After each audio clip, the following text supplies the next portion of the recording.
Welcome, I'm Kinetic Symphony. This is Dave. I hunt down and report on weird and true mysterious stories, from glitches to the supernatural. Case file number 1968, written by GoofyBooots, Whispers in the Stars Over the Forgotten Hour. 4 years ago, my boyfriend took me on our first date one night after I got out of work. He drove me to a small town on Lake Michigan about 45 minutes away from the Grand Rapids, where we lived at the time, and out to a very tall sand dune. He and I packed LED hula hoops and a backpack with sweatshirts and a blanket. I brought a bottle of white wine. He had a 6-pack of his favorite beer, Founders All Day IPA. We parked at the bottom of the dune in the parking lot at around 11 p.m. It was dark and the sky was clear, so we could see tons of stars. We trekked up the dune using our phones as flashlights. Once at the top, we laid out a blanket and sat down, talking for a while. I remember turning music on my phone, and we were both dancing and spinning our LEDs, and then, absolutely nothing. The next thing I knew, I woke up, gasping for breath, at the top of the dune with him laying next to me. He asked me what I was doing, and I told him I didn't know. "What happened? What time is it?" I asked, but he didn't know. He said he didn't remember laying down, and I know that I wasn't tired when he got up there. I know I didn't lay down and fall asleep. I frantically grabbed the bottle of wine, expecting it to be empty, but it wasn't even opened. None of his beers were open either. We checked our phones and it was almost 5 in the morning. Neither of us had any recollection of what we had done for the last 5 hours. We flew down that giant dune, and when we got to his car, realized we had left the keys at the top of the dune. He told me to stay in the car, which was parked under a light, and he would be right back. I remember sitting in the passenger seat, looking into the woods, feeling and knowing something was just outside the light, watching me. He finally came down with the keys, and we started driving home in silence. He turned on music, but I couldn't hear it. I felt paralyzed until I randomly burst into tears, hyperventilating, completely inconsolable. He tried to get me to calm down, but I couldn't. I begged him to pull into a Walmart parking lot. When he asked me why, I told him I needed to be around other humans and in lights, so he did. We sat in the parking lot for an hour. Neither of us really had much to say. I think we both knew what happened to us. We're still together, but we haven't talked about it in years. Just typing this out brought tears to my eyes and gave me anxiety. Case file 1968, Whispers in the Stars Over the Forgotten Hour. This had the initial formations of a great date. Sounds cool, relaxing.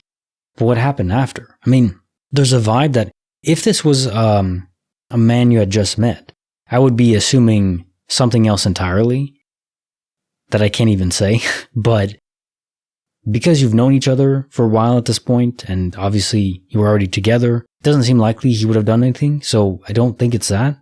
You do mention feeling a presence lurking behind the light, and wanting to go back to light after driving away. Maybe this was an alien abduction. Haven't had many stories like that lately, but this has the characteristics of it. Passing out, missing time, feeling anxious, nervous after. If there's any markings on your bodies, check that, could be evidence of it. But then, honestly, maybe you don't want to know, because the trauma of it, yeah. I can only imagine, and I don't want to experience that. No sane person should, I think. It's kind of like the people who chase hurricanes or tornadoes just for fun, not for scientific advancement. I get the appeal in some sense, but don't do it. Don't chase after aliens. Case file number 1969, written by Randonauty. The Artist's Flow. But where'd the paint go? I'm a bit of an artist, or at least I try. And I'm currently painting the windows next to a friend's front door in a Halloween theme, so that she has a little more privacy when people are at the front door. This is my 3rd day on this project, almost done. Okay, here goes. So to start, I am fully sound of mind. It is 10:32 a.m. as I write this, and it happened about 5 minutes ago. I've only had a small breakfast and 1 cup of coffee. I only say this to speak to my level-headedness and awareness. I'm now at my friend's house trying to wrap up my painting. I dip my paintbrush into more paint and go to apply it to the window. There was a heavy amount of paint on the brush, and as the brush makes contact with the window, a chickpea-sized blob of navy blue paint drops. As I watch the drop leave the paintbrush, it is like everything slows down in slow motion, and I have the time to think to myself, oh crap, I'll have to clean this up. I look down to the concrete floors, and there is no splat of paint to be found. I inspected the surrounding floor myself, the window pane that I was painting, and my chair.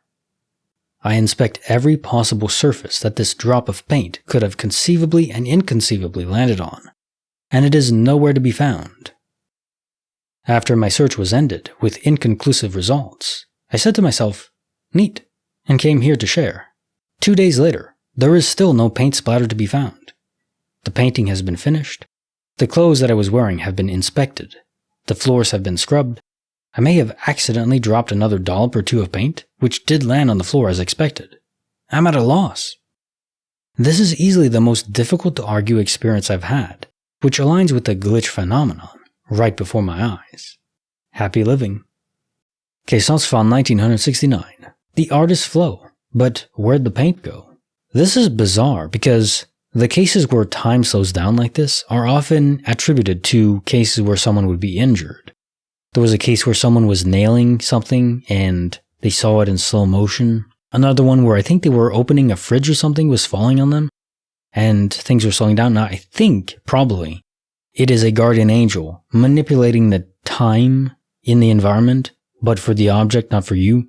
Why would they do that for a glob of paint? That wouldn't have caused any harm to anyone. And then it wasn't even there later on, after the time went back to normal. So it was a slowdown and then complete removal? But why? For paint? I don't think this was a guardian angel. There's no sense in that. So probably an actual bug in the system. And it makes sense. If guardian angels, let's call them game developers, game masters, have this mechanism to slow down time, then perhaps that mechanism can be triggered accidentally by some error in the code or someone else that hit the wrong button in the real world. Someone fat-fingered slow down time, and then it just affected this glob of paint. Bizarre, but it fits. Case file number 1970, written by Wasabi Princess. The dials twist with an ominous mist. I live in a house with my mom and my dog. Earlier today, my mom left the house and went out. I heard her leave, so I'm now alone in the house with the dog. About 20 minutes later, I went downstairs to put some dirty clothes in the washing machine. I put the clothes and detergent in, closed the door, and turned the machine on. The machine has a dial that you turn to select your desired washing setting, then you press the on button. It definitely started washing because I heard it make the usual noises and saw the clothes start to spin in the machine. I then got my dog ready to go on a walk, left the house, locked the doors, and went to walk my dog. When I got home an hour later, my mom was still out and had not come home yet. This is 100% confirmed. The washing machine was turned off. Not in the sense that the cycle had finished, but the dial had physically been turned to the off setting. I double-checked, and the clothes inside were still soaking wet, meaning the cycle hadn't finished and the machine was turned off mid-cycle. The dial does not turn itself automatically, as it's not that type of machine. The only explanation I can think of is either someone else is or was in the house while I was out and switched it off. This is scary because only my mom and I have keys to the house, or I myself switched it off, which is not something I would have chosen to do as it was literally mid-cycle washing my clothes, and I have no memory whatsoever of doing so. Both of these are very scary to me. Obviously, the possibility of someone else being in the house is terrifying. And also the fact that I may have subconsciously performed an out-of-character action and have no memory whatsoever of doing it. Please note I am 29 female, physically healthy, although I could go to the gym a bit more often, and have never been formally diagnosed with mental health issues. Also, it's been a while since then, and I've run the machine many times, and it's always worked. Caissons found 1970. The dials twist with an ominous mist.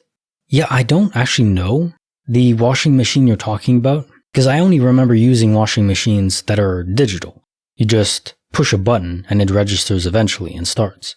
and you hear the locking mechanism click and the water flow in. That's it. So I don't know about a washing machine that would have a knob that you have to twist and doesn't go back to that setting even after it's over. Okay, well, whatever washing machine that is, clearly if you've run it multiple times and it didn't do it again, does suggest that some force, maybe a human, but why, intervened with it. But it's altogether weird. Why would they do that? That would be a very weird break-in. Like people who break into homes just to clean. I've heard about that happening, but I wonder how real that is. It's kind of funny, but risking a break-in entering charge just to clean a house? I mean, it is a wholesome prank, but it's very risky. And I guess not even a prank, it's just strange benevolence. In this case, it's a chaotic evil, or not even evil, chaotic neutral-ish character that breaks in and just messes with you by shutting off the washing machine and then running away. Kinda sounds like something I'd do, so maybe just a nefarious little poltergeist spirit. Now time for the joke of the day. I just broke up with my mathematician girlfriend because she was obsessed with an X. Damn variable stealing my girl. Like the video, subscribe, hit the bell. Kinetic Symphony signing off.